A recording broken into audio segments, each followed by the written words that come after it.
Muita saúva e pouca saúde, os mares do Brasil são. Eu sou o pônio, mas eu era um peixe. I'll just die if I don't get this recipe.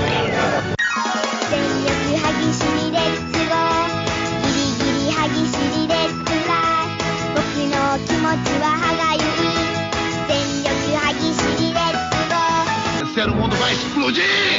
Se tiver de sapato não sobra!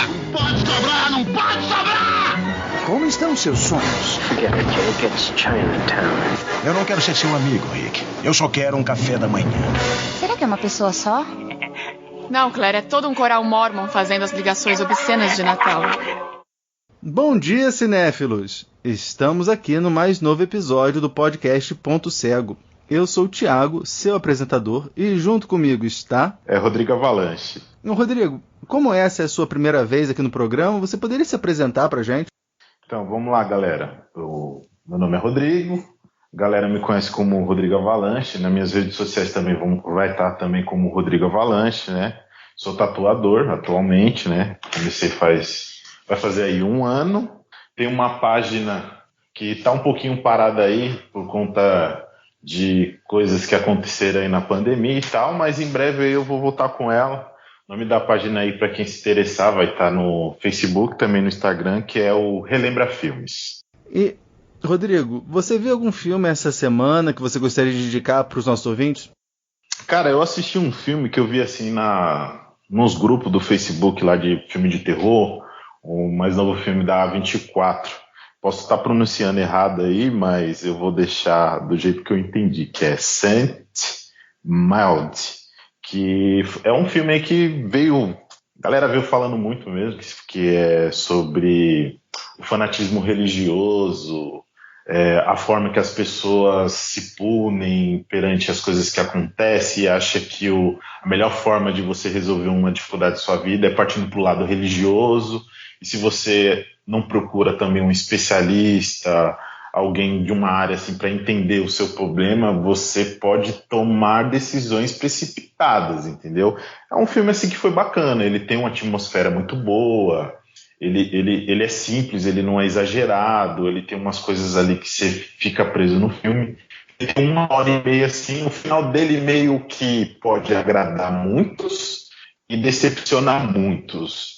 Eu diria que é um filme ok, mas eu indico assim pra galera aí, principalmente a galera que deve conhecer a 24, os filmes que ela já lançou já, né, que ela é bem vista assim no meio cinéfilo. É um filme assim que eu assisti e eu indicaria. Outro muito bom assim, que eu acho que até você percebeu assim, que eu peguei meio que um hype nele, né, só pra dar uma pincelada aí, que é um filme que quem não assistiu veja, porque eu recebi indicações de uma prima minha, a Pamela, se eu ouvisse aí, um abraço, e ela me indicava, assiste Sing Street, e eu tipo meio que esqueci da indicação. Por um breve momento eu fui lá, peguei ele, baixei, assisti, e é um puta filme divertido, é um puta filme que te deixa numa vibe bacana, é aquele tipo de filme que você reúne a família ou os melhores amigos assim, fala, vamos ver um filme bom, um filme divertido que deixa a gente no alto astral, e é o Sing Street, amigão, é muito show esse filme. O primeiro que você falou, eu ainda não vi não,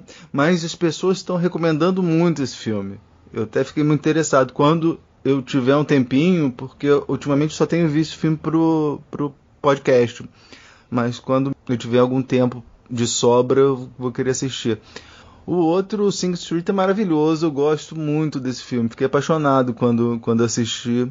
E faço minhas palavras do Rodrigo, vale muito a pena. E ele é aquele filme que, tipo assim, dá pra você assistir uma vez por ano, assim, só pra, sabe, tipo, você fala assim, putz, eu vou pôr um filme que eu já assisti, que é divertido, é esse. Eu esqueci de citar um que eu também me surpreendeu positivamente, que é um chamado The Rover, acho que A Caçada, é de 2014, tem lá o Robert Pattinson e um outro ator que eu não lembro o nome dele, mas é que fez uma Amnésia, do Christopher Nolan, que é um filme assim meio faroeste, um bagulho assim, parece que o cara tentou ali acertar onde os fracos não têm vez, sabe? É uma coisa bem parecida.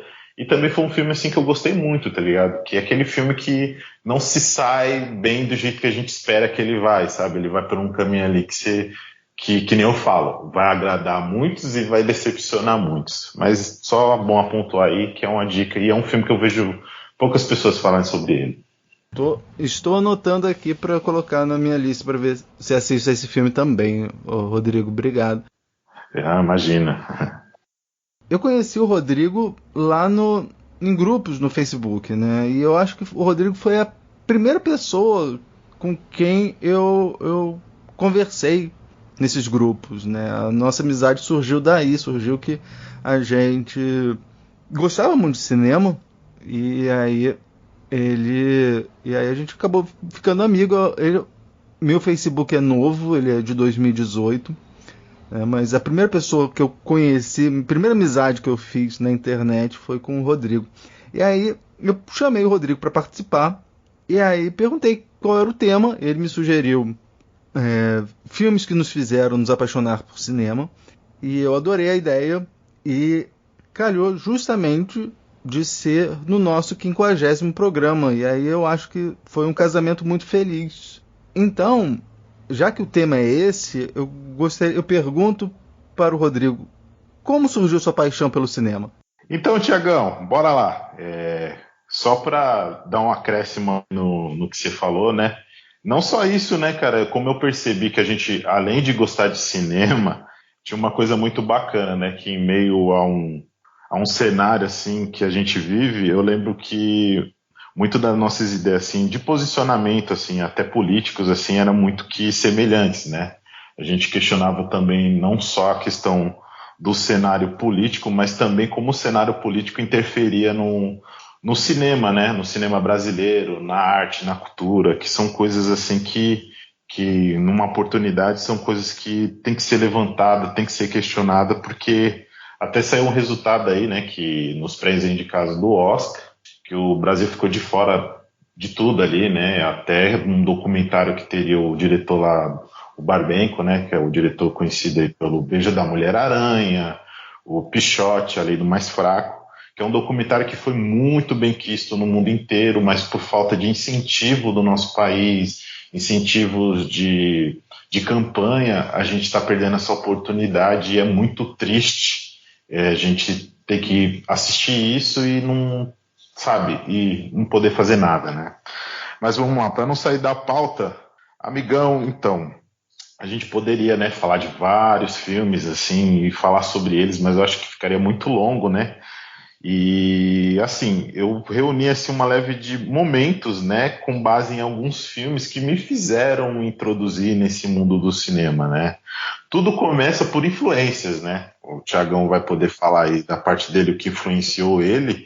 E quem me influenciou para esse lado não foi uma pessoa que eu diria que foi cinéfila, mas era aquele tipo tiozão que gosta dos brucutus, que é o Stallone, o Arnold, o Van Damme, aí você tem ali o cinema ali do Jack Chan, Jet Li, e eu acho que esse que foi o pontapé para eu começar a gostar, assim, de cinema, né? Porque o meu pai, ele ia muito na locadora, ele alugava os filmes, e os filmes deles era esse. Era o filme novo do Jet Li, era o filme novo do Jack Chan, era o filme novo do Arnold, era o filme novo do Stallone, né?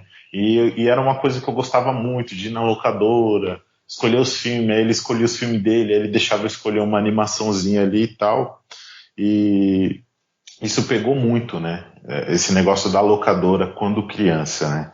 E eu lembro que um dos desenhos que eu mais alugava, assim, na época, porque a locadora era cara, né, Thiago? Tipo, na minha época, o lançamento era R$3,50. Hoje R$3,50 pode ser menos do que um transporte público. Naquela época, R$3,50 ali em 2000, tipo 2001, era uma coisa de luxo, né? E eu lembro que abri uma locadora, que hoje eu sei que as fitas eram tudo pirata, e por ser as fitas tudo pirata, eles cobravam mais barato, os VHS. Aí o aluguel de um lançamento era R$2,50 e os catálogos chegavam a ser R$1,50, 50 centavos. Eu lembro que, cara, eu peguei muito Shrek pra assistir, cara. Putz, assisti Shrek. Assistindo Shrek. Aí eu lembro que em 2000, tipo, hoje tem, tipo, esse negócio dos filmes de heróis tá em alta, todo mundo gosta e tal. Eu lembro que naquela época tinha acabado de sair o X-Men, né? E eu lembro que o X-Men ali em 2000 ia passar na TV e eu tinha um VHS. Aí eu comecei, meu pai ganhou um bolo de fitas e as fitas, quando você tampava o lacre ali, eu não sei se você pegou essa época, tampava o lacre, a fita ficava virgem, né? E você tinha 3 etapas ali, que hoje a gente tem as qualidades, né? 720, 1080p, o AVI. E na época do VHS, era tipo, se eu não me engano, EP, e que esticava a fita, né? Que a fita a fita tinha que durar 2 horas de filme, mais ou menos uma coisa assim. E quando você esticava ela cabia 6 horas de filme. Só que a qualidade diminuía da imagem e a qualidade de som não ficava muito boa. E eu lembro que eu gravei X-Men, eu gravei um outro filme que passava, que era o Sem Sentido, um dos irmãos Wayans lá, que ele perde sentidos, que era um filme de comédia da época, e um filme que meu pai amava, do Jet Li, que era o Romeu Tem Que Morrer, que passou esporadicamente ali na tela de sucesso. E isso, cara, foi tipo, eu assisti a mesma fita, ia lá na locadora, olhava os catálogos, e esse bagulho foi me introduzindo tanto, que quando chegava no começo de ano, em abril ali, você com certeza deve, se você pegou, qualquer pessoa que estiver ouvindo aí, pegou a época da TV, que no começo do ano, novidades de cinema na TV, aí vinha aquela chamada, apresentava vários filmes. Eu lembro que tinha a Globo, o SBT e a Record. Você lembra disso, Thiagão? Sim, lembro sim. Então, só que só um desses canais realmente era fiel com o seu telespectador, e eu vou defender até as últimas, que é a Globo, cara. A Globo, ela anunciava os filmes e realmente ela passava os filmes durante o ano todo ali em tela quente, e quando não passava em tela quente, passava no Supercine no sábado. E eu gravava o comercial. E quando passava os filmes, você vê como eu era tão fanático naquela época. Eu gravava a chamada, eu pegava um caderno, aí os filmes eu ia anotando, sabe? O nome dos filmes. Eu anotando. Quando os filmes começavam a passar, eu colocava assistido e a data que aquele filme passou. E fui fazendo isso. O SBT, ele mostrava os filmes, mas tipo assim, eles passavam vários filmes na chamada, mas passava só os filmes que ninguém conhecia, que hoje eu sei que eram os filmes B. Aí eles anunciavam Harry Potter, não sei o que, os filmes tudo fodido, mas nunca passava. E se passasse, tipo, uns 3 meses depois ele tava repetindo o mesmo filme, tá ligado? E isso foi uma das coisas, assim, que, tipo, me introduziu, assim, no cinema, que foi uma coisa que eu comecei a gostar mesmo. E eu lembro que na época eu já não tinha mais o meu videogame, eu lembro que eu vendi para pegar um VHS. Me arrependo até hoje, porque o VHS que eu peguei, eu não sei se você vai lembrar disso também, mas eu tenho uma memória muito boa. Hoje, tipo, tem Blu-ray, tem uma parada sempre melhor. E naquela época dos VHS, se chamava os videocassete de cabeça. Tinha o videocassete de 2 cabeças, de 3 cabeças, e o mais top de todos era o de 7 cabeças, né? E eu troquei o meu Super Nintendo por um videocassete de 2 cabeças, cara. E sendo que o meu pai comprou na casa, era um dos melhores, era um Toshiba de 7 cabeças. E eu, na seca, pra pegar e colocar esse negócio no meu quarto e ficar com videocassete pra mim, cara, era péssimo. Quando era uma fita em EP, a fita ficava preta e branca, não ficava colorida, tinha que ser SP, né, que era o formato normal, para poder rodar de boa, assim, e ainda assim era aquele negócio para você voltar a fita, ele passava tipo o dia inteiro para voltar, que você não podia voltar com o filme na locadora, você pagava multa, né, se você não rebobinasse.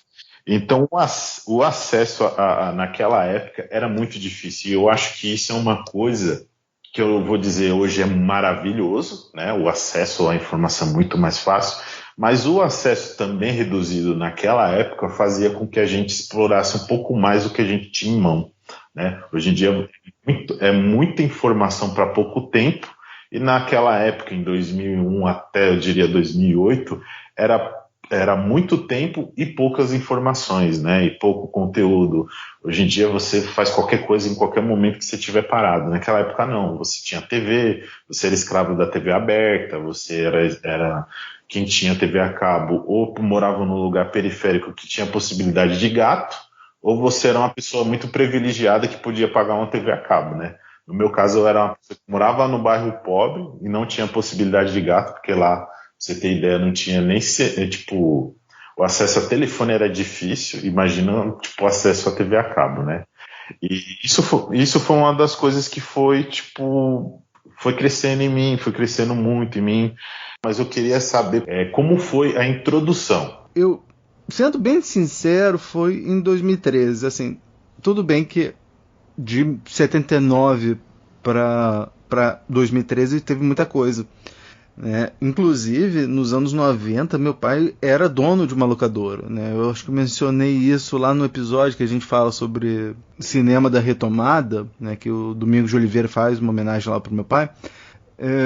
Mas eu não me interessava, não sei, por vários motivos, que nem convém falar muito agora, né? Mas assim, eu conhecia, eu tinha visto, vi por influência do meu pai, vi bastante coisa, né? Eu vi Herzog, Kieslowski, que meu pai gostava de uns filmes mais intelectuais e tal, né? Vi também, né, o Coppola, Scorsese, mas eu... Tiagão, deixa eu só tirar uma dúvida, assim, te cortando um pouco, para a galera que estiver ouvindo a gente entender um pouco mais.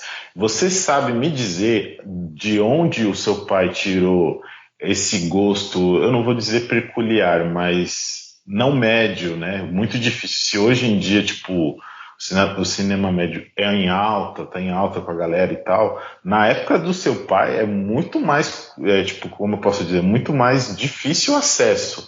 Você sabe, ele chegou alguma vez dizer o que fez ele gostar do cinema cult, né? Eu posso dizer a palavra cult, assim, não parece, né, egocêntrico nem nada, mas um cinema mais underground, né? A palavra seria. Bem, eu perguntei para ele e ele me disse o seguinte: eu me interessei por cinema de arte no dia que eu estava na Cinelândia, no Cinema Pathé, que parecia que tinha, tá certo, um pouco de erotismo. E eu tinha completado 18 anos, então podia ver. O filme era Acossado. Quando eu saí do cinema, eu fiquei alucinado. Falei, que é isso? Que coisa maravilhosa é essa? Eu procurei saber o que era. Aí, de repente, eu olhei o bonequinho do Globo, estava dando, tá certo, boneco aplaudindo sentado. Falei, tá vendo? É bom, é muito bom. E eu procurei saber quem era, tá certo, Godard, e conheci um outro amigo também.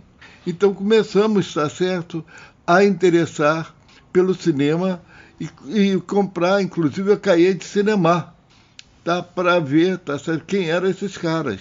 Então, de repente, apareceu Truffaut, toda a Nouvelle Vague. Foi aí que eu comecei a gostar de cinema. E porque essa minha curiosidade, até mesmo que eu vou perguntar para você, e por isso que eu perguntei do seu pai, porque em 2013 ainda era bem difícil esse acesso ao cinema mundial, né? Não só aquela bolha de Hollywood. Mas assim, isso, meu pai nos anos 90 ele fez uma locadora que era voltada exatamente para ser assim, meio que anti-Hollywood. Assim, ele comprava os lançamentos porque tinha que comprar, né? Mas só que ele buscava sempre filmes que não teriam lugar nenhum, tanto que muitas vezes ele até importava filmes do exterior para botar aqui. Então lá nessa locadora, em vez de organizar, né, os filmes por gênero, né, de ação, aventura, essas coisas assim, ele organizava por diretor. Então você tinha assim uma obra completa do Fellini, aí tinha lá Fellini. Mas nessa época eu não me interessava, né? Não me interessava muito. Não tanto quanto eu me interesso agora. Conhecia esses diretores que eu falei? Conhecia, mas Tarantino? Conhecia Tarantino, tá? Adorava o Tarantino. Não acho que foi muito... Não foi uma coisa que pegou, né? Não foi uma coisa que pegou. Tanto quanto isso que aconteceu em 2013. E eu acho que teve reflexo com a minha relação com ele, né? Porque agora a gente fala. Antigamente a gente não falava muito de filme, né? Agora a gente fala de filme, né? Eu indico filme para ele indica filme para mim, né? Tem tido uma troca bem interessante que não tinha antes de 2013. Você sentiu que isso aproximou um pouco mais você do seu pai ou não? Exatamente. Foi, aproximou. Exatamente, né? eu acho que foi uma coisa que aproximou. O Rodrigo havia me sugerido que o tema do programa fosse top 10 filmes que nos fizeram nos apaixonar por cinema. Então agora a gente vai apresentar a nossa lista, né, os nossos 10 filmes, né, e aí quando a gente chegar no primeiro a gente vai discutir mais ao fundo os nossos 2 primeiros lugares, ok? Meu número 10 é o Vardar por Agnès, da Agnès Varda, que é o filme mais normal desse top 10, né? E ele foi importante para mim porque foi por meio dele que eu conheci essa diretora, que é tão fantástica, que é a Agnès Varda. Ela fez um monte de filme, e nesses filmes que contam, né, mostram cenas de vários outros filmes, eu gosto porque aí eu vou anotando e vou procurando esses filmes. Você viu esse filme? Não, acho que a maioria dos filmes. Acho que a maioria dos filmes que você vai falar eu vou ficar aí, tipo, meio que boiando, mas não leve pro lado, não. Mas pode continuar, pode falando. Cara, do meu 10, é que nem eu falo pros ouvintes aí, eu não diria que esses 10 que eu vou falar são dos meus filmes favoritos. Vai ter 2 deles ali que vai ser, tipo, estaria numa lista ali, puta, esses 2 filmes estão na minha lista de melhores filmes. Mas é que nem eu te falei, né, como eu estava explicando a história, é um conjunto de coisas que fizeram, né, eu gostar do cinema, a minha paixão pelo cinema. E se fosse para colocar o 10, eu diria animações da Disney. Eu acho que em específico ali, eu acho que eu diria que um Rei Leão ali foi um marco assim, muito, muito forte, assim, porque é uma coisa que não envelhece até hoje, né? É uma coisa que você assistiu nos anos 90, aí você assiste hoje de novo, não envelheceu, ele continua perfeito, né? E eu acredito que as animações da Disney ali nos anos 90 foi muito importante para mim ali. Então por isso eu acredito que estão ali em 10º ali, né? Como você falou, a lista não é dos nossos filmes favoritos. São filmes que nos impulsionaram, que nos fizeram gostar de cinema. Porque senão a galera pode pensar que é os favoritos, né? Então deixar bem claro. Não, gente. Deixar claro que não são nossos favoritos. São filmes que nos fizeram gostar de cinema, nos apaixonar por cinema. E o meu número 9 é Mistérios e Paixões, do David Cronenberg, que é um dos filmes mais bizarros que eu já vi, assim, tipo, tem umas cenas que são impressionantes e eu fiquei alucinado com esse filme quando eu vi. Cara, eu já vou anotar porque do Cronenberg eu sou legaço e eu sei que todo mundo exalta o cara, diz que o bicho é foda. A época dos efeitos práticos ali, se eu não estiver falando besteira, o Mosca é dele, né? A Mosca é dele. É dele, o Mosca? Então não tô falando besteira não. Então, aí, tipo, é uma coisa que eu tô devendo e eu vou já até anotar aqui porque eu preciso ver. O Mistérios e Paixões, ele é uma adaptação de um livro chamado Almoço Nu, do William S. Burroughs, que é considerado infilmável, e aí o David Cronenberg resolveu filmar esse filme que é infilmável, e é com o Peter Weller, o cara que fez o Robocop. Ah, sim. Né, ele faz um detetizador, e aí, que a mulher dele é viciada no veneno para insetos. E aí ele se envolve numa conspiração completamente doida. Já tá anotado aqui. Vai, seu número 9. O meu número 9, em específico, eu poderia dizer que foi ali, sim, o Homem-Aranha, né? Meus 12 anos ali, tipo, foi um filme que marcou, né? Marcou, eu acho que dali que foi o começo da explosão ali de filmes de heróis.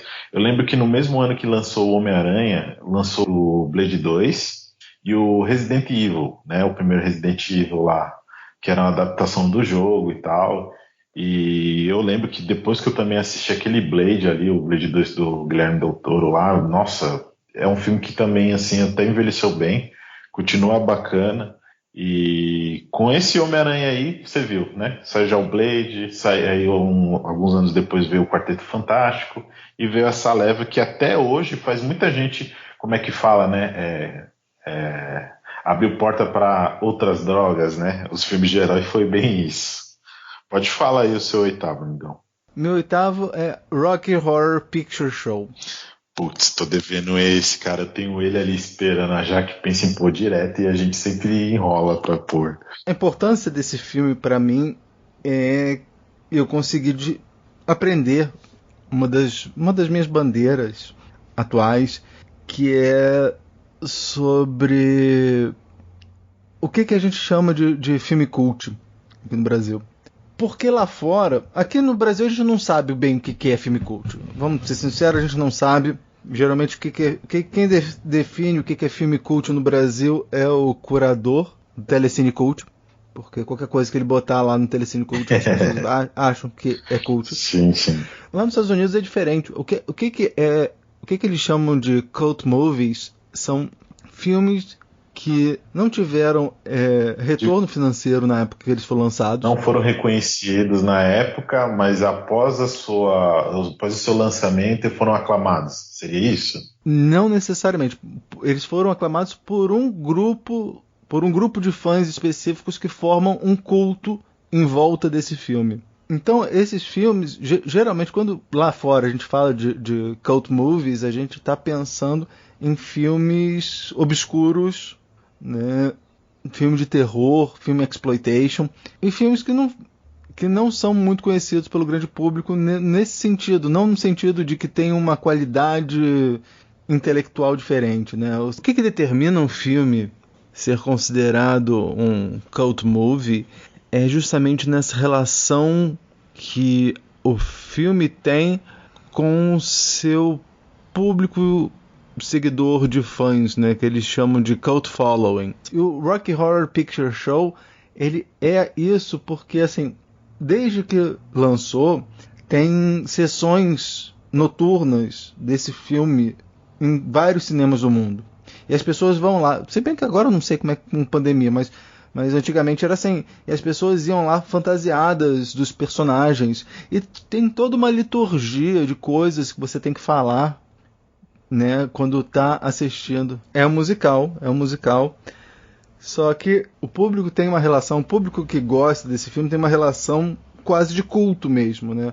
O pessoal, quando vai assistir esse filme, tem uma liturgia para assistir, assim, no cinema, né? O pessoal vai fantasiado, e aí tem um determinado momento que um personagem fala alguma coisa, você tem que responder pro cara. Então a plateia toda responde, né, pro personagem. Então você tem uma relação com esse filme, né?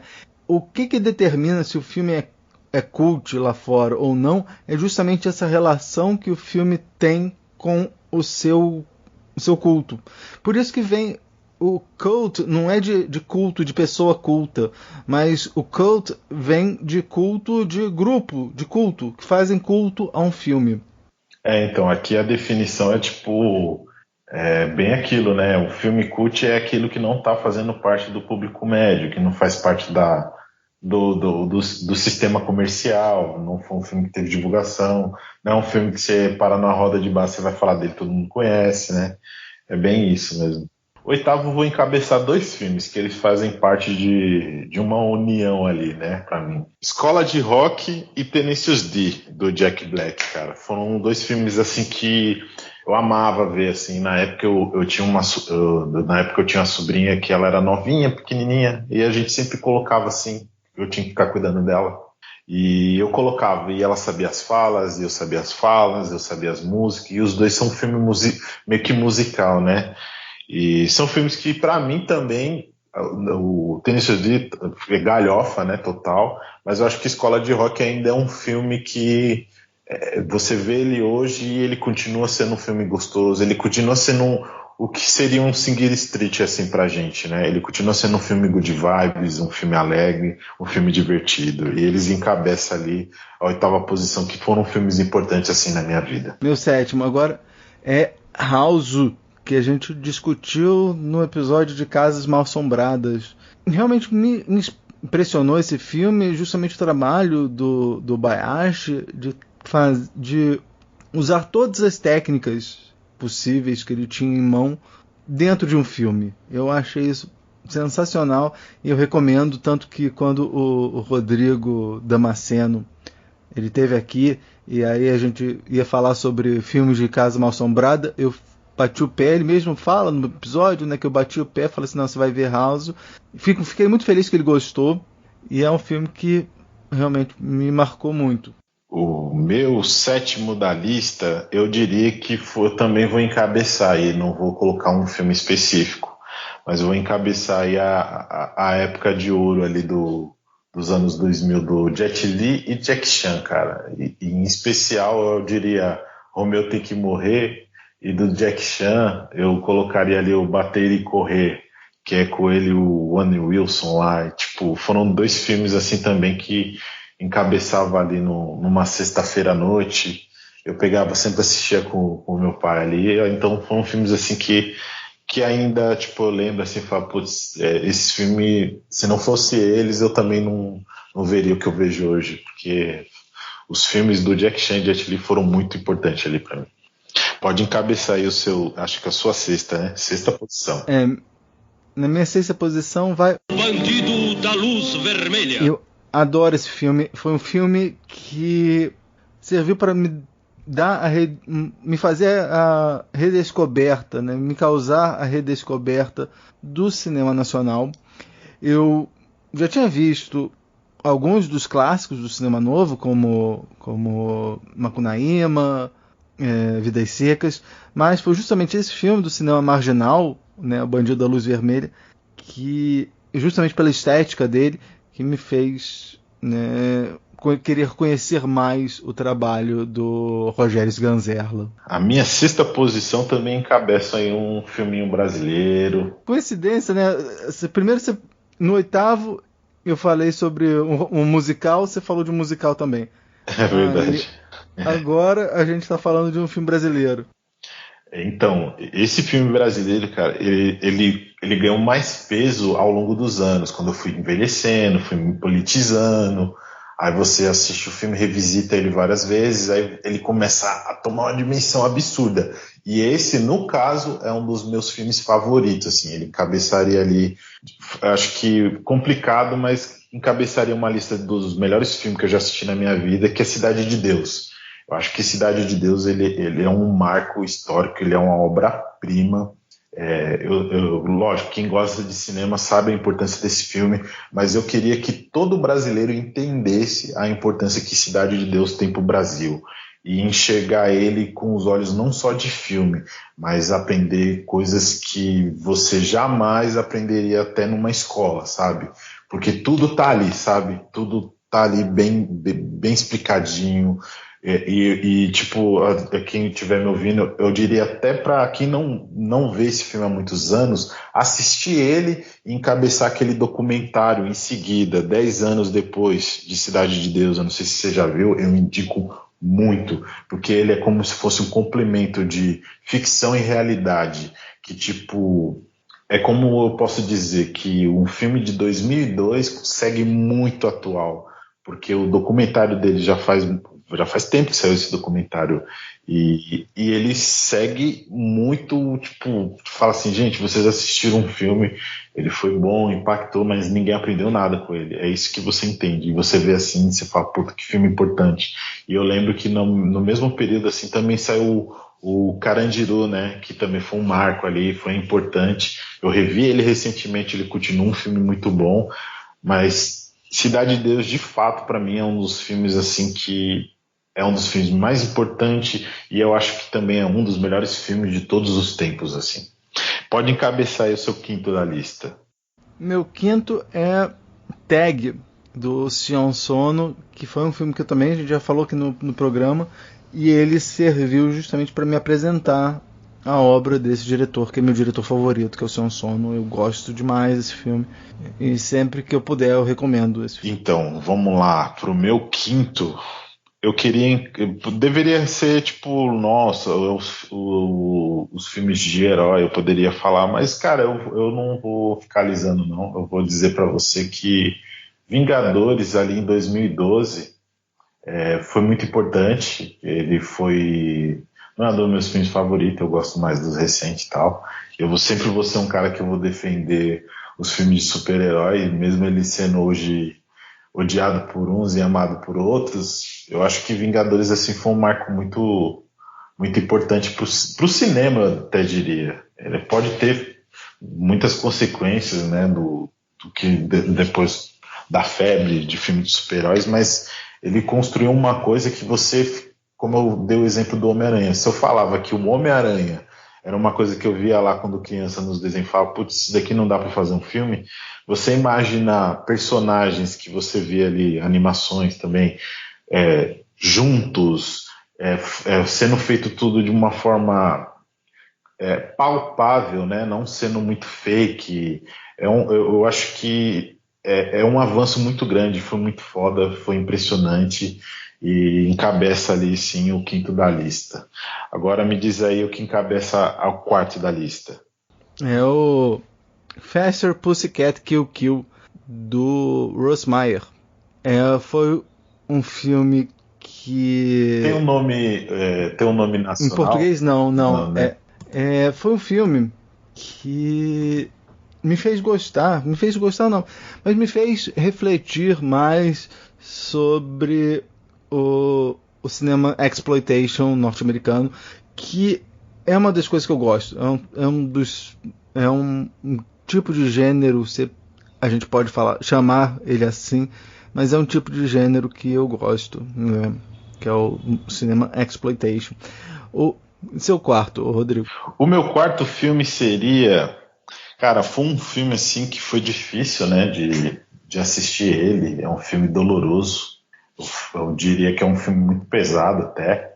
Mas é um filme assim que me fez questionar coisas assim que eu não parava muito para pensar, né? Principalmente com relação à empatia e tal. Eu acho que quando você é jovem, você sabe que muitas coisas estão erradas, mas você de fato não imagina como as coisas podem ser.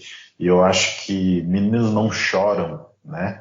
É um filme assim que ele acerta ali como se fosse uma facada ali. Eu nunca levei uma facada, mas deve ser parecido ver esse filme, cara. Que é a história do... Você conhece esse filme? Não. Quer dizer, eu já ouvi falar, mas eu nunca assisti. Um monte de filme que você está indicando aí, tá na minha lista, ainda não assisti. A gente pode até ver se a gente... Vou dar até uma palhinha para você do que é o filme. Ele é um filme que... Eu não vou dizer que ele é LGBT, porque não é direcionado para o público LGBT, né? Mas ele é um filme que traz a história de uma... Como é? Eu tenho que me expressar bem para poder falar, né? Porque tem que ter cuidado, né? Mas seria um homem trans, né? Era uma mulher que se identificou como homem, né? E nesse filme vai mostrar a trajetória desse homem trans, o que ele viveu, né? Por ser um homem trans, por se relacionar com uma mulher, né? Uma mulher mesmo, e todas as consequências disso, das pessoas que estavam envolvidas ali, e a descoberta das pessoas que estavam envolvidas com ele, que não sabia que se tratava de um homem trans. E é um filme forte, cara, é um filme assim que ele te deixa, sabe, você começa a pensar, você começa como eu posso me expressar bem para que o ouvinte entenda e busque assistir esse filme. Vamos lá, a gente sabe que homofobia é crime, a gente sabe que homofobia não é legal, a gente sabe que o preconceito com o LGBT é pesado e tal, só que você vendo uma história, como isso acontece, como é as possibilidades disso acontecer, faz com que você comece a se pôr no lugar dessa pessoa, né? E tem vários filmes que eu poderia citar que também tem essa mesma proposta, tem uns até que é um pouco mais leve, mais acessível para toda a família, só que esse filme eu acho que ele consegue ser mais visceral, mais objetivo. Então Homens Não Choram, ele encabeça ali a lista, porque ele foi um filme muito marcante para mim, e até hoje é um filme que eu não tenho vontade de rever por ele ter provocado isso em mim. Pode falar, amigão, o seu próximo da lista, que eu acredito que é o terceiro, né? É o terceiro. Meu terceiro é A Montanha Sagrada, do Jodorowsky. Esse eu conheço, eu assisti, mas não lembro nada. Foi um filme que, exatamente pelo seu caráter experimental, né, me me despertou assim, muita vontade de conversar sobre ele.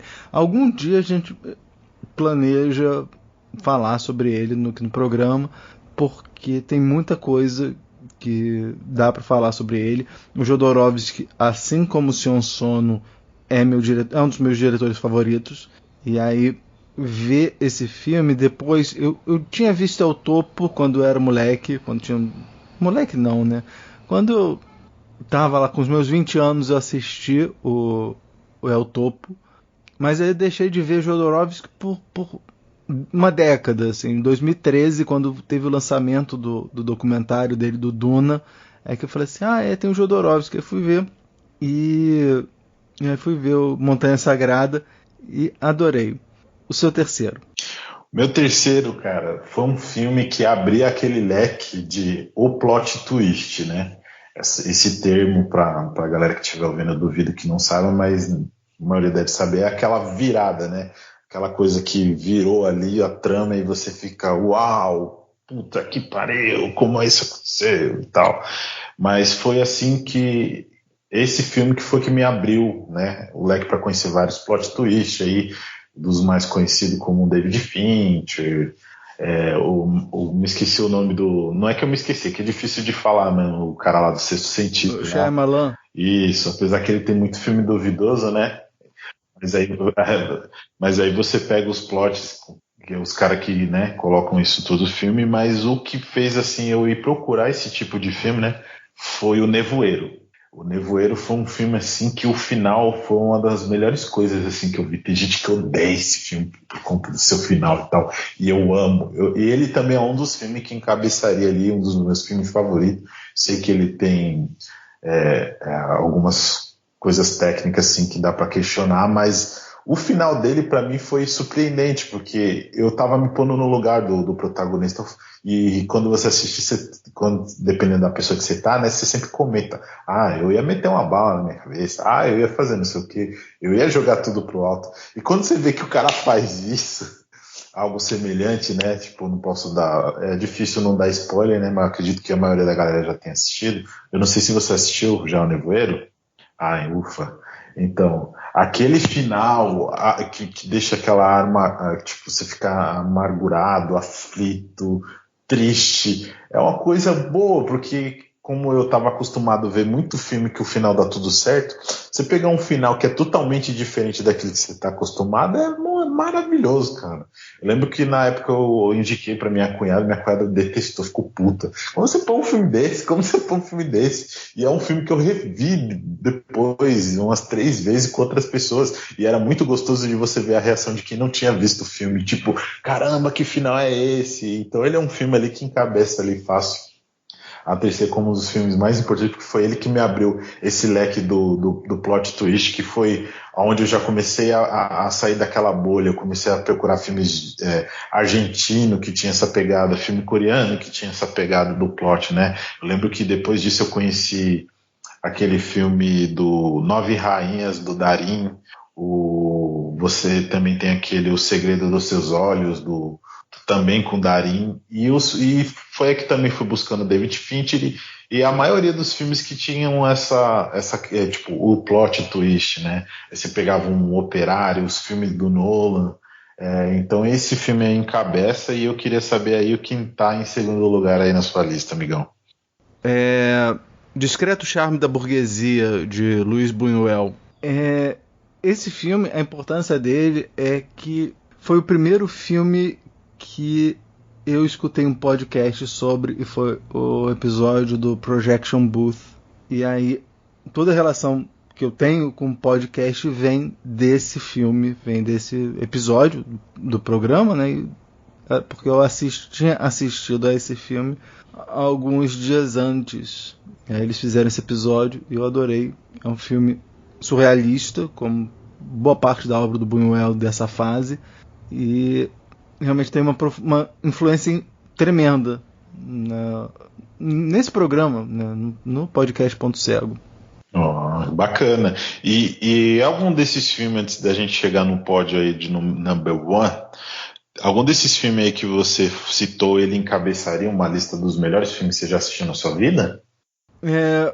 Montanha Sagrada, o Faster Pussycat Kill Kill e o Tag estão na minha lista de meus filmes favoritos. Interessante, isso daí pode ser pautado futuramente, hein?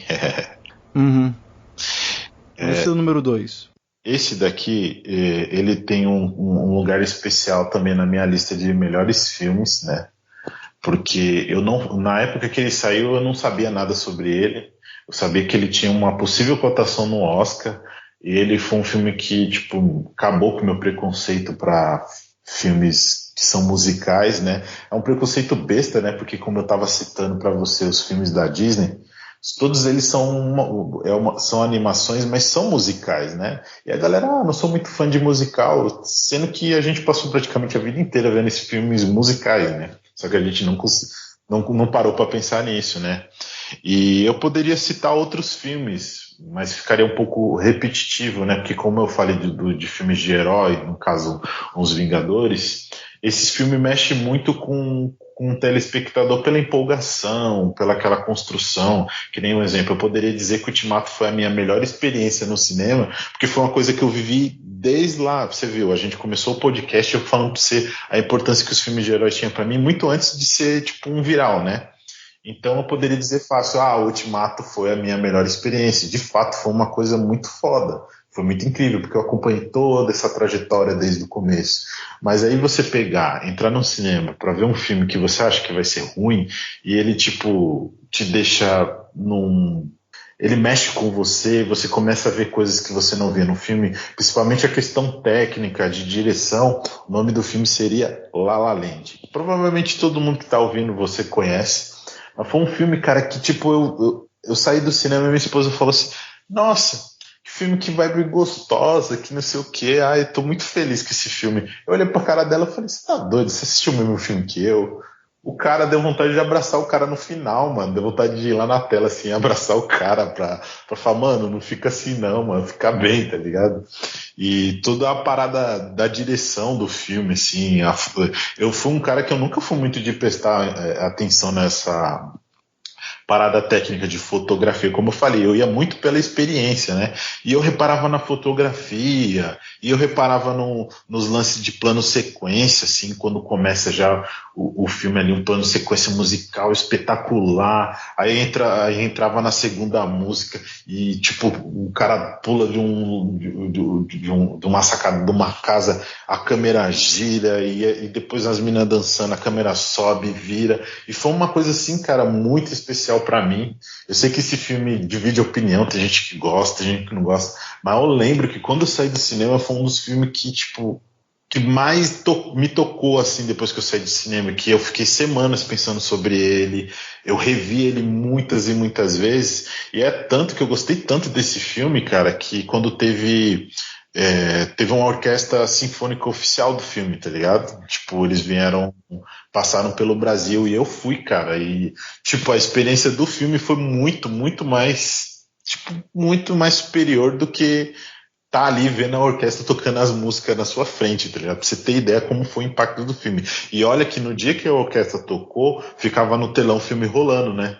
Rolava o filme normal, e quando entrava a música, tocava a orquestra, mas não foi a mesma experiência ainda. A experiência do filme, na primeira vez que eu fui, foi um bagulho que até hoje nenhum filme assim chegou pra mim e me deu a mesma coisa, assim, tipo, mais próximo, sem ser aquela coisa absurda que nem foi um evento de Vingadores Ultimato, essa coisa, sabe? O filme em si, sozinho, me pegar, me dar aquela experiência. Eu poderia até ter colocado ele em primeiro lugar, mas o outro filme que eu vou falar, ele tem um apelo emocional, né? Então você pode falar aí, amigão, aí, o que você tem para fechar o pódio ou dizer mais algo. Agora que a gente chegou nos nossos respectivos números 1, né, nossas medalhas de ouro, vamos recapitular as regras do programa, né? Todo programa, eu e minha co-apresentadora, ou meu co-apresentador, né, no caso hoje o Rodrigo, escolhemos um tema. Né? Hoje foram filmes que nos fizeram nos apaixonar pelo cinema. Então, eu escolhi um filme dentro desse tema que o Rodrigo ainda não assistiu, e ele escolheu um filme ao qual eu ainda não assisti dentro desse tema. Nós assistimos aos filmes e agora a gente vai conversar sobre eles. Bora! Tiagão, qual foi o filme que você me indicou aí pra gente falar hoje? Alice ou Viagem de Alice, de 1988. Então bora lá, bora falar lá sobre Alice, mas antes, bora ouvir o trailer. Pomyslela si Alenka. Uvidíte film. Možná. Abych nezapomněla.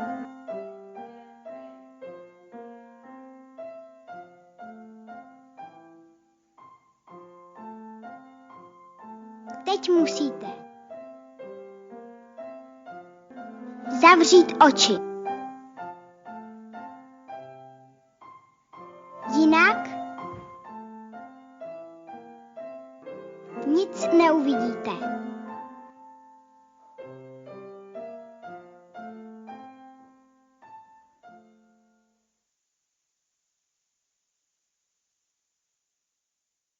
O filme foi dirigido por Jan Švankmajer, com roteiro do próprio Jan Švankmajer, baseado no livro Alice no País das Maravilhas, do Lewis Carroll. E o filme é estrelado pela Kristina Koholtova. Um reencontro surrealista do clássico de Lewis Carroll com animação em live action, quando Alice segue o Coelho Branco até o País das Maravilhas e inicia-se assim uma surpreendente e perigosa aventura. Bora lá, Tiagão. Primeiramente, antes de eu falar dele, eu queria que você desse uma pincelada do que o porquê você me indicou e o que você gostou nesse filme. Por que esse filme está no primeiro lugar, para mim, é que foi justamente esse filme que iniciou meu hábito de ver pelo menos um filme por dia, lá em 2013. E eu gostei tanto do filme, mas tanto que foi o filme que eu falei assim, não, eu quero ver mais filmes assim, né? Então, assim, os meus filmes favoritos geralmente têm essa pegada. Mas eu queria saber o que você achou do filme. Cara, primeiro que é assim, gente, vocês já perceberam aí, ou vocês já percebem há muito tempo que o Thiago, ele gosta de umas coisas experimentais, umas coisas bem loucura, né? E foi assim que eu tive a experiência, mano. É um negócio assim que você tem que ir lá, assistir e falar, bora. Não ficar procurando coisa e tal. E toda vez que eu olhava pro filme, eu ficava olhando assim, pensando, porra, esse filme não envelheceu. E por que eu acho que ele não envelheceu, o Tiagão? Porque se você vê ele é de, se eu não estiver falando besteira, acho que ele é de 88, né? É, de 88. E é impressionante a questão técnica ali do stop motion, né? É feito por stop motion, eu tô falando besteira. Então, porque hoje em dia a gente tem acesso assim, aos bastidores de como é feito stop motion, de várias animações que foram feitas aí nos últimos anos. Acho que tem até, se você for ali na internet procurar o Estranho Mundo de Jack, que é referência também, né, em stop motion, o trabalho que é. E você pensar que um filme que foi feito em 88 ter todos aqueles detalhes ali do stop motion e ainda colocar coisas que não são comuns, não são coisas... Teve aquela hora ali, Thiago, assim, que o coelho quer tirar ela da casinha, né? Você vai lembrar muito bem dessa cena. E aparece uns seres bizarros, assim, tipo, é um pássaro, mas a cabeça dele é um crânio, né? Tipo, não é uma cabeça de um pássaro, é um crânio. Aí vai ter umas cenas ali que os ovos começam a se chocar, aí sai crânios ali. Você não sabe muito bem de que crânio é aquilo, se é de um pássaro, se é de um coelho, do que é. Aí tem o jacaré, que é um corpo de jacaré, mas o crânio dele é de um pássaro. E é tudo uma coisa muito louca. E eu ficava pensando, putz, eu nunca usei droga, mas deve ser da hora ver um filme desse usando eu ia falar LCD, né? Como é mesmo o nome da droga? LSD. Então eu ia falar LCD, mas então, você usar um tipo de droga desse e ver um filme desse, mano.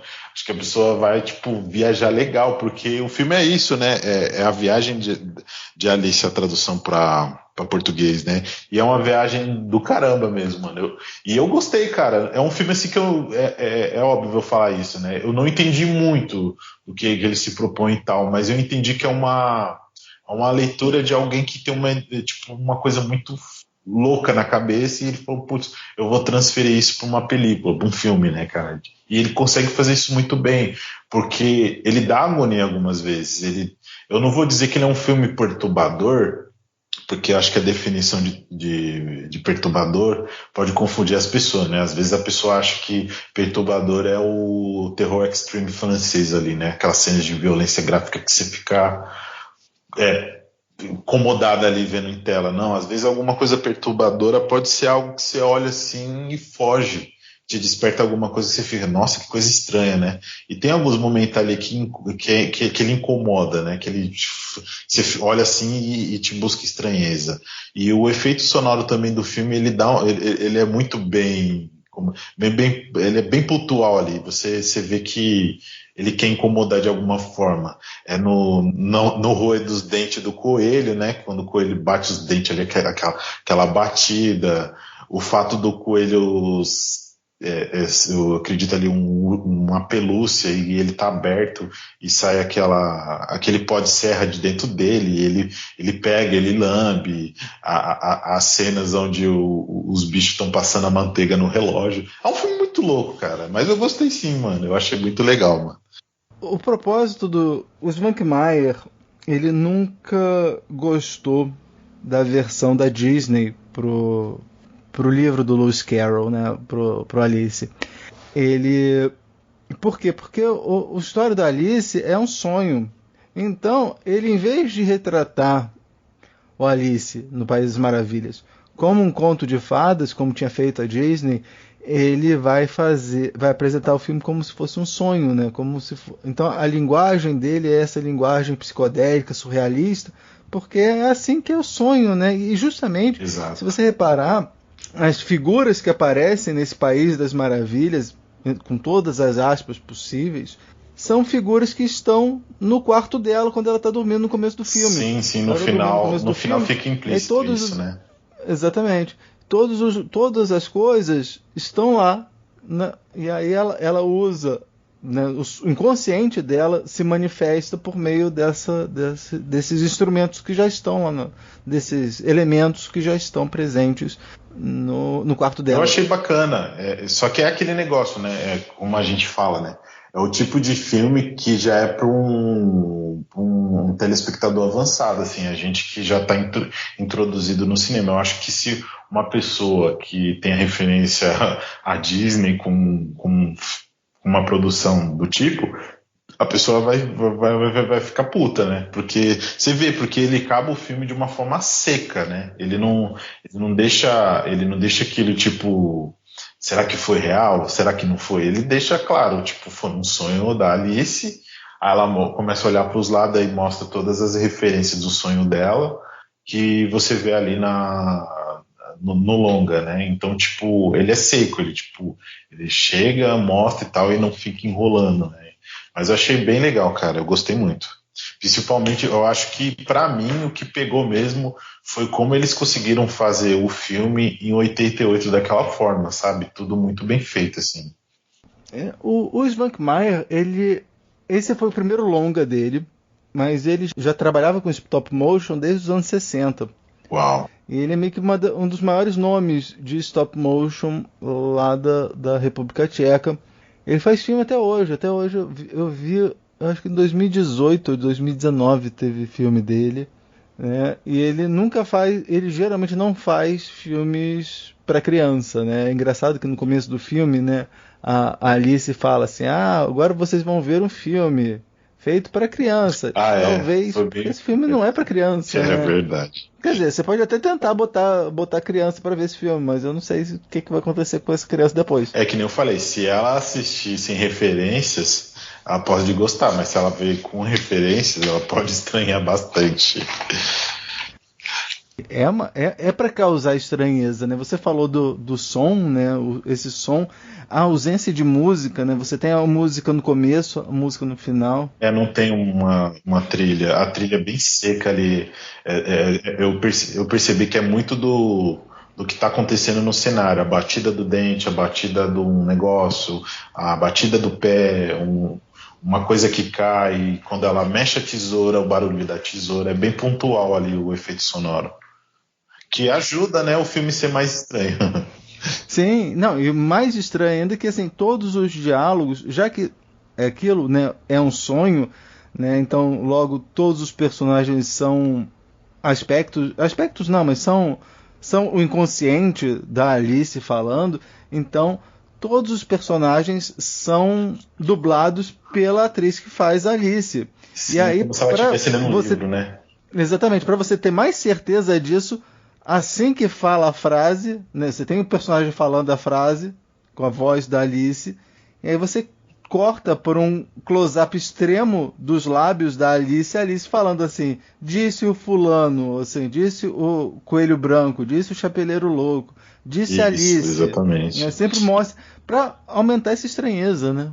E é bem poucos diálogos, né? É bem pouquinho, assim. Uhum. É bem visual, mas eu acho que ele bem que queria mostrar mesmo a viagem dele ali com relação aos stop motion que ele queria produzir ali. Bacana. Uhum. Tem uma determinada cena que eu gosto muito, que é uma cena que foi citada em Trainspotting, né? Que a Alice entra na gaveta, assim como você viu Trainspotting, né? Claro, filmaço, muito bom, adoro. Então, assim como o Ian McGregor entra na privada, ela também entra na gaveta, assim, sabe? Exato, é verdade, pode crer. Boa, é mesmo, é bem similares ali o jeito que ela também entra ali e tal, muito foda. O lance das gavetas também, né, que tem aquela gag visual, né, de que ela nunca consegue abrir as gavetas, né, ela sempre que tenta abrir as gavetas ela acaba caindo. Sim, a parte também quando ela fica, quando ela toma, acho que quando ela toma, né, que ela fica pequena ou quando ela come, alguma coisa assim. Varia, depende então, do... A parte quando ela também se transforma em boneca é bem incomodada, assim, você fica, nossa, que... Porque assim, todo mundo sabe a história, né, do Alice, né? A Alice vai lá, ela tem uma... De repente ela encontra um líquido que fala assim, beba-me. Ela vai, bebe, fica pequena, aí depois ela come um biscoito, sim. Uma torta. Passar pela porta. Exatamente. Nesse daí, o que o Svankmajer faz é que ela não diminui de tamanho, ela vira uma boneca. Isso. A boneca dela, ela vira uma boneca dela. E aí, a partir daí, o Svankmajer tem mais liberdade para fazer o stop motion, né? Porque você tem a atriz que faz a Alice e depois você tem a bonequinha que faz a Alice pequena. E é impressionante o trabalho que ele faz com o stop motion. Sim, muito bom, muito bom. Falando em referência, você reparou na referência ao Iluminado nesse filme? Que tem uma hora que o Coelho Branco, para quem não viu, o Coelho Branco é um psicopata nesse filme. O Coelho Branco vai estar perseguindo a Alice com um machado, e aí a Alice fecha a porta, aí o Coelho Branco vai e começa a soltar o machado em cima da porta. E aí verdade. Ele põe a cabeça para dentro da porta, assim. Eu falei assim, nossa, é referência ao Iluminado, que por sua vez é uma referência à carruagem fantasma lá do Sjöström.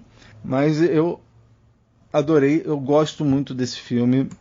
E você tem mais alguma coisa? Tem alguma cena que você gostaria de comentar? Você eu acho que quer falar sobre? Todas as cenas que aparece o coelho, principalmente quando ele surge, é muito boa. Eu acho que a melhor mesmo é quando surge o coelho branco.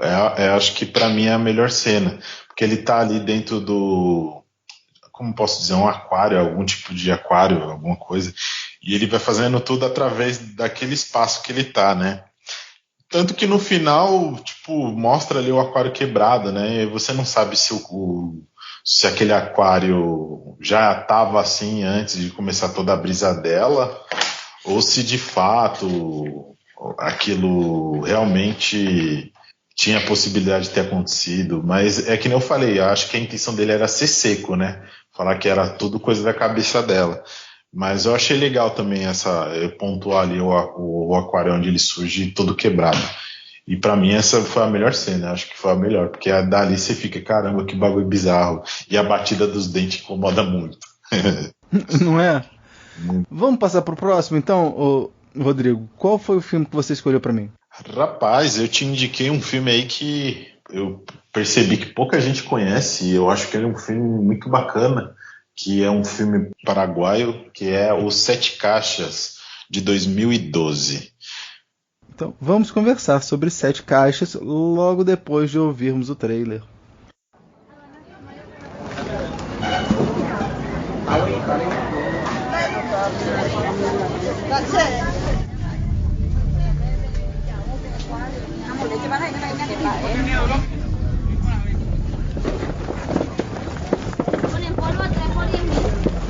El mes que viene, mitad. Son 7 cajas que tienes que cuidar como tu vida.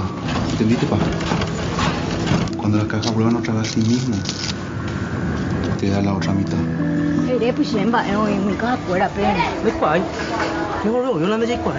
Cambié la mercadería con otro laca. Oye, entre pero pipe topa, güey, 1.600 millones más hemos pedido cajas afuera, ve. Espera, cure. Vayan de mercadería, muy bien. Demasiado pesado que te para hacer ropa, mande. Procede nomás. Oye, voy a topar de cajas afuera, don Darío. Bye. Y vos sabés lo que lleva tu hermano. Y si vos entendiste mal, ¿qué puta lo que enviaste entonces?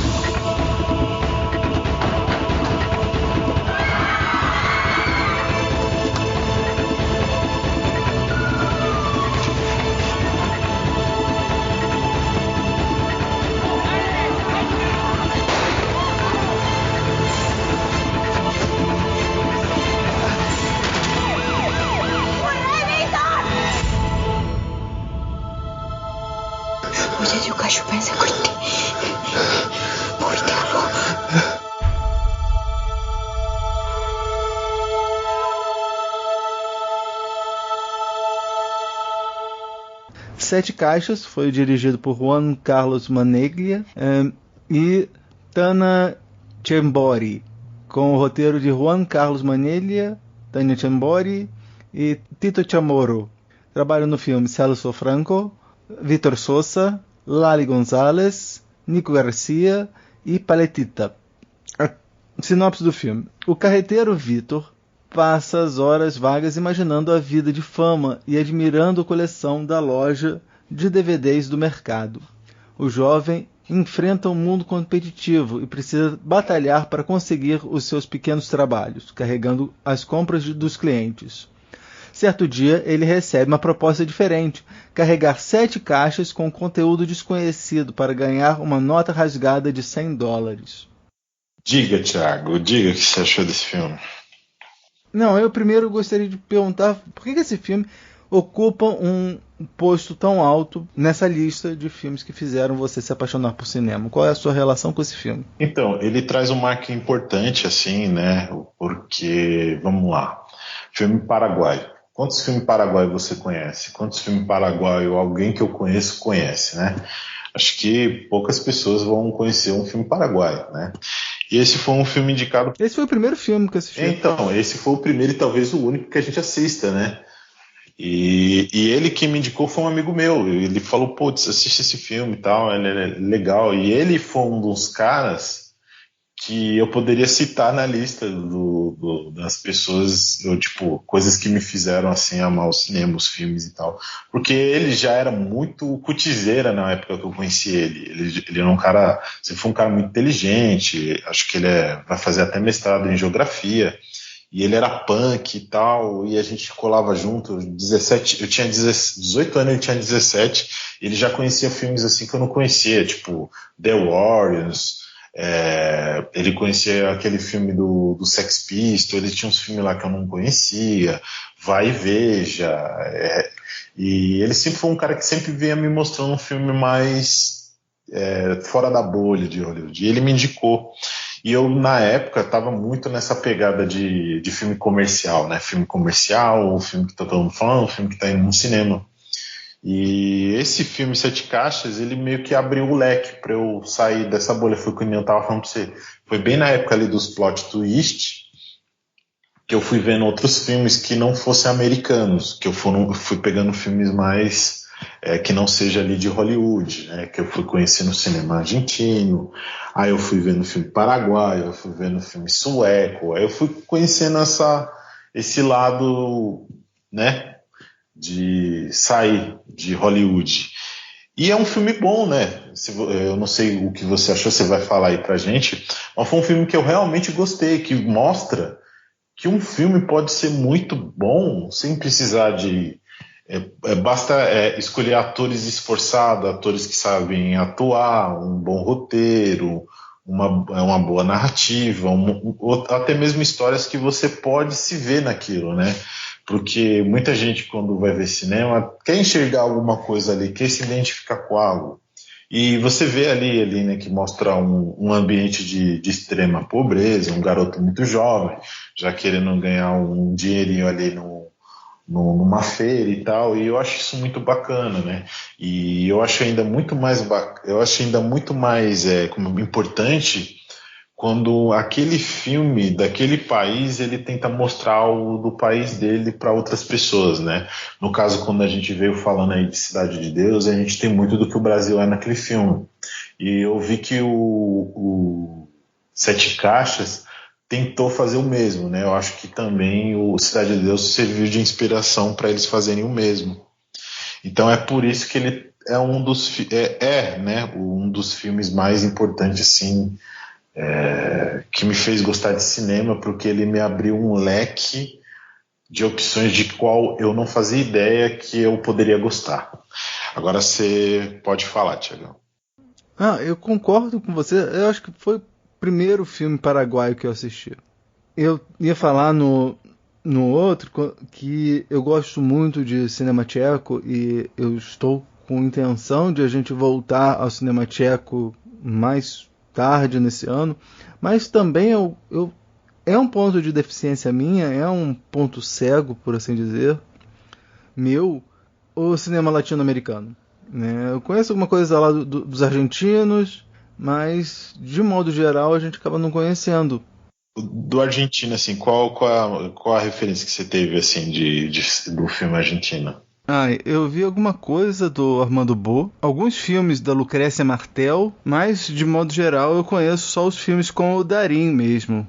Então, eu ainda acho, eu penso assim também, eu acho que eu tenho que me aprofundar mais e sair um pouco ali do Darín para ver quais as outras obras que o cinema argentino tem a oferecer.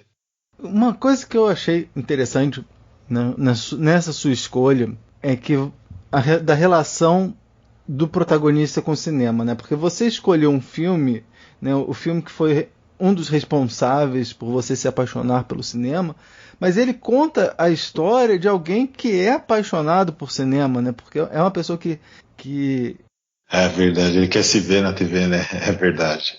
Ele começa o filme, né? Ele sabendo de cor o filme que está passando, né? Tem um filme que está passando, ele está assistindo o filme e ele sabe de cor, sabe os diálogos. Aí o cara no diálogo fala, ele responde e aí ele se encanta com esse celular que grava. E aí ele quer de tudo para ter esse celular que grava. O que motiva o pontapé do filme é justamente essa vontade de ele ter esse celular que grava. E aí tem uma outra hora que ele está fugindo, né? O pessoal que está perseguindo ele, aí de repente ele está fugindo, aí ele para numa loja de TVs que tem câmeras com circuito interno, aí ele para, ele se vê na TV, ele fica hipnotizado por aquilo, né? Ele fica olhando. Só para não atrapalhar ainda a sua expressão, né? Para não poder esquecer. Mas pra você ver, né? Você falando exatamente isso, de ele se ver na TV, dele esperar algo acontecer. E é aquele negócio, né? Que a gente vê e percebe que no filme muitas coisas podem ser ditas por mínimos detalhes, né? E é o que a gente mais vê, né? Que existe milhares de pessoas qualificadas para fazer algo artístico, serem bem-sucedidas naquela profissão que ela escolhe, né? Com relação a ator, atriz, cantor, cantora. Só que não tem oportunidade, né? Você percebe ali que o filme quer dizer isso. Tipo, existem pessoas que sonham, que têm essa vontade, mas não chegam a oportunidade. E muita gente fala, né, que o Parasita é um filme que foi aclamado demais, mas não vê nada, né? E eu até falo, mano, assiste de novo, porque tem muita coisa ali sendo dita e ninguém tá prestando atenção. Que nem um exemplo. Você vê que tem um cara lá que ele fala inglês fluente, e ele se passa por algo que ele não é para poder dar aula e ganhar dinheiro disso.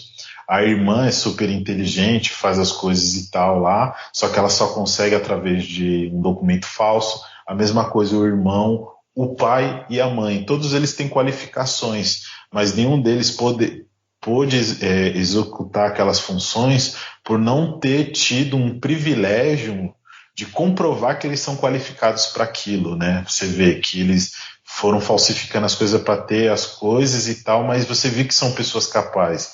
E é o que Sete Caixas deixou bem explícito ali, né? Tipo, tem pessoas esforçadas, tem pessoas que querem algo, que querem uma vida melhor, só que não tem oportunidade. Era só isso, só que eu queria acrescentar, amigão. Desculpa ter cortado. Não, você não cortou nada. Não, eu gostei muito do filme. A mistura que ele faz, né, dos gêneros, né? Porque tem drama, você tem uma questão social muito forte no filme, né? A miséria das pessoas, né, que tem que ir lá batalhar para conseguir o sustento, né?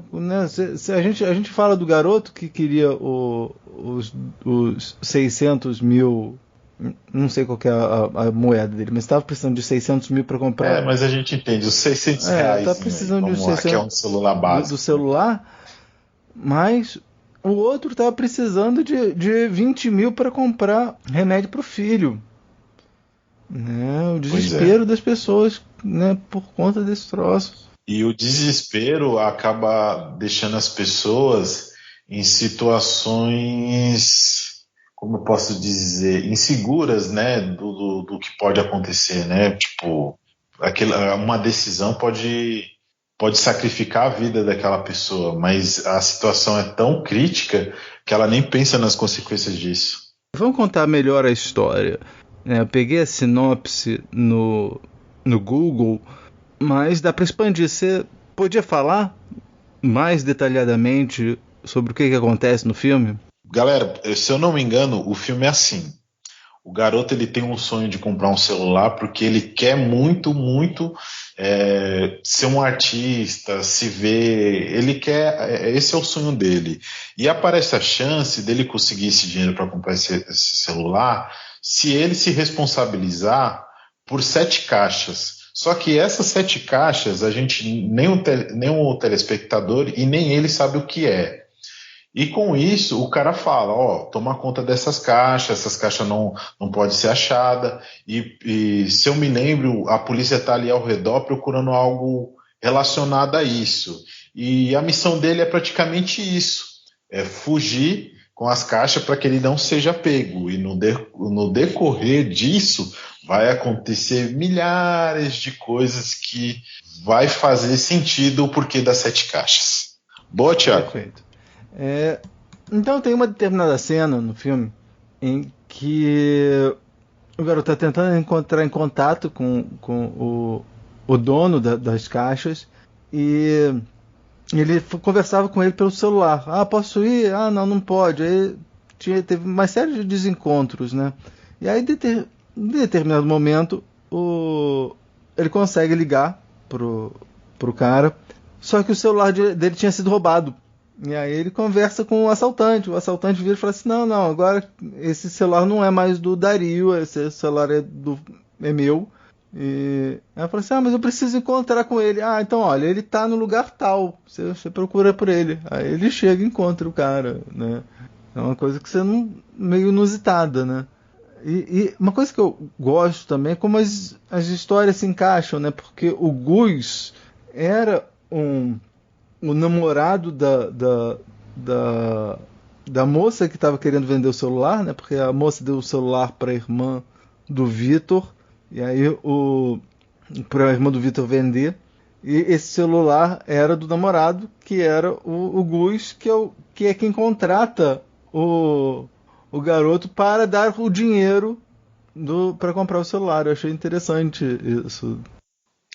E é aquilo que eu falo para você, né? Ele é um exemplo muito bom, que eu dei sobre a era da internet, né? Porque é um filme que, se você for no streaming, você não encontra ele de forma alguma. Eu acho que ele nem chegou a catalogar um Netflix, um Amazon, qualquer coisa que tenha assim mais acessível pra galera. Não, você não acha esse filme. Se você não for lá na internet, pegar e baixar, você não consegue assistir esse filme. Não, mas eu gostei bastante do filme. Eu gostei bastante do filme. E eu achei que foram duas... Quer dizer, eu achei que foi uma ótima escolha da sua parte, né, de me apresentar meu primeiro filme paraguaio, né, e é um filme tão bom assim.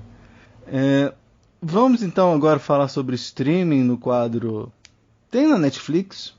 Tem na Netflix? Tem no Netflix? Tem no Netflix? Tem na Netflix? Tem na Netflix? Tem na Netflix. Então, Rodrigo, que filme você viu recentemente em alguma plataforma de streaming que você gostaria de recomendar pra galera? Cara, é difícil indicar alguma coisa ali na Netflix, pelo menos pra mim, né? Eu tenho lá a Netflix, tenho a Amazon e tal, mas até o Telecine eu tinha recentemente, mas não é o principal lugar onde eu vou ver alguma coisa, né? Então, para eu indicar alguma coisa que eu tenha visto lá recente, não tem, né? Mas eu vou indicar para a galera um filme que vai estrear no domingo, que eu vi que vai estar lá em breve, eu vi aqui no domingo. E como a galera daqui eu imagino que gosta mais de um cinema assim, né, que não seja tão médio e tal, eu tô indicando o Animal Cordial, que vai entrar. Eu não sei se você já assistiu, Thiago. Já? Ainda não, tá na minha lista para ver. Então, Animal Cordial vai entrar na Netflix. É um filme de terror brasileiro, para quem não sabe, onde tem o Murilo Benício ali como ator principal. É um filme assim que eu assisti ele e eu fiquei naquela, né? Tipo, eu gostei ou não gostei?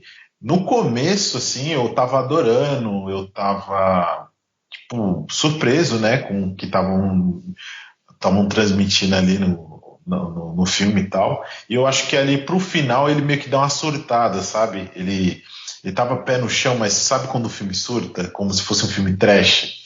Não vou comparar com Drink no Inferno, porque Drink no Inferno é a mais, né? É bem surtadão. Mas esse filme, ele é assim. Só que ainda assim eu indico muito assistir, como é um gênero que é meio ignorado pelo brasileiro, não é muito levado a sério. Esse é um dos filmes, assim, que vale a pena ali assistir. Eu lembro que quando eu assisti ele, eu assisti As Boas Maneiras, na mesma época, assim, e As Boas Maneiras foi bem aceito, né, pelo público, né? Ele é bem falado até hoje como um dos filmes brasileiros assim recentes, principalmente filme de gênero, né, de terror, que foi bem aceito, gostou e tal. E Animal Cordial, em meio, né, a tantas produções que saem aí, é um filme assim que vale a pena, e então por isso ele fica sendo a minha indicação, Thiagão. Se algum dos nossos ouvintes quiser entrar em contato com você, como é que eles podem fazer? Bom, eu acho que eu tinha até citado na hora de me apresentar, né? Mas só para frisar mesmo, quem tiver interesses aí de alguma coisa com relacionado a cinema, eu tenho minha página lá que está meio parada, mas ainda de vez em quando eu posto uma coisa ou outra, que é o Relembra Filmes, né? E o Instagram também é Relembra Filmes, e o meu perfil, né, que é pessoal, mas também profissional, que é Rodrigo Avalanche Tatu. É isso aí, Thiago, esse é o meu contato. Você falou da página, como é que surgiu a ideia de criar uma página? Putz, a ideia da página surgiu por você ter um hype, né? Você tem um hype pelo que você assistiu, você tem formas de... Você assistiu um filme, assistiu alguma coisa que impactou e você tem aquela vontade de comentar com as pessoas ou de mostrar para pessoas que aquilo ali existe, e você não tem como fazer isso, porque muito de quem gosta de cinema não tem a mesma sintonia, né? Não é todo mundo que tem essa sintonia sobre cinema. Tanto que você vira o chato, né? O cinéfilo chato que só fala sobre cinema. E você, às vezes, quando vai falar de cinema para as pessoas, você acha que começa a estar incomodando, porque tudo que você fala leva a cinema, né? E a ideia da página foi isso, porque eu sempre tive muito esse negócio de saudosismo com o cinema, né? De querer mostrar que o cinema tem que ser exaltado. Quando eu queria fazer uma página de cinema, eu não queria seguir o que as páginas grande estavam fazendo, né? Publicando o hype do momento, os filmes do momento.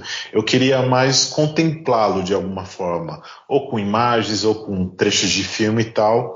Aí foi quando eu me sentia sozinho, né? Eu não sabia que existia a possibilidade dos grupos ali, né?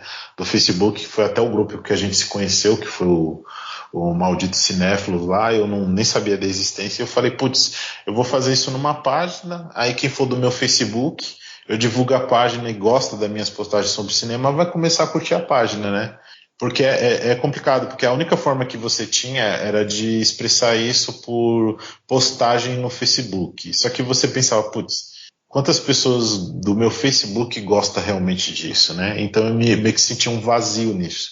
Então a página foi uma forma que inicialmente eu colocava ali, após assistir um filme, e no início o nome da minha página se chamava Indica Filmes, que era uma forma de indicar filmes. Só que aí era muito complicado, porque eu indicava o filme e as pessoas, tem umas que sabem, né, onde devem encontrar o filme, né, não preciso falar muita coisa, mas tem aquelas pessoas que é preguiçosa, que em vez de pegar também a porra do controle e ver lá, ver se tá na Netflix, ela tá na Netflix. E esse bagulho me deixava muito puto. E eu falava, porra, não vou indicar mais filme pra ninguém. Pessoal preguiçoso do caralho. Mesmo se tiver no Netflix, a pessoa nem coragem tem de ir lá no controle e olhar por ela mesma. Ela tem que perguntar, né? E a maioria dos filmes que eu assisti era muito foda, só que não tava na Netflix, né? Tá no torrentão da vida. Então eu falei, pô, deixa esse negócio de indicar filmes pra lá. E eu vou só postando os trechos de cinema que eu gostar, as curiosidades que eu acho legal, e foi publicando. Em 2019 deu um up legal na minha página quando eu descobri que a possibilidade de grupos. Eu jogava lá nos grupos e tal, e começou tipo, tinha 400 curtidas e tal, aí aumentou bastante, aí foi quando a Jaque incentivou a abrir no Instagram. Eu abri o Instagram e rapidinho eu bati, assim, coisa de 3 meses, eu já bati 1.000 seguidores. Só que aí eu fui perdendo o ritmo, porque tem muito desse compromisso, né? Se você não ganha disso, você vai deixando um pouco de lado, né? E muita gente que engaja ainda em páginas, no Instagram, no Facebook, é porque ou ela trabalha com isso, ou de alguma forma isso está recompensando ela para o outro lado. E aí quando entrou na pandemia e tal, eu meio que dei uma acalmada e ainda tá lá calmo, mas de vez em quando ainda tô postando alguma coisa. Aí nos meus planos é voltar em abril, assim, a fazer um novo layout, criar mais ideias e com a mesma intenção de contemplar o cinema, uma pegada mais saudosista mesmo. Fantástico, Rodrigo. Olha, agradeço demais, não tenho palavras para agradecer a sua participação aqui e agradecer também você que escutou a nossa conversa. Aproveitando, já que a gente está falando de agradecimento, também gostaria de agradecer a todo mundo que já participou aqui do programa, né? O Rodrigo, Damasceno, a Bia, o Matheus, o Cris, né? Todo mundo aqui que tem dado uma força. E agora aqui para o encerramento. Não se esqueça de mandar feedback para nós em podcast.cego@gmail.com. Você pode visitar nossa página lá no Facebook. Mande comentários, críticas, elogios. E compartilhe com todo mundo, né? Pois quando se trata de cinema, todo mundo tem um ponto cego. Daqui da Rua Pareto, eu sou o Thiago. Eu sou o Rodrigo. E esse foi o podcast Ponto Cego. Obrigado, galera. Grande abraço.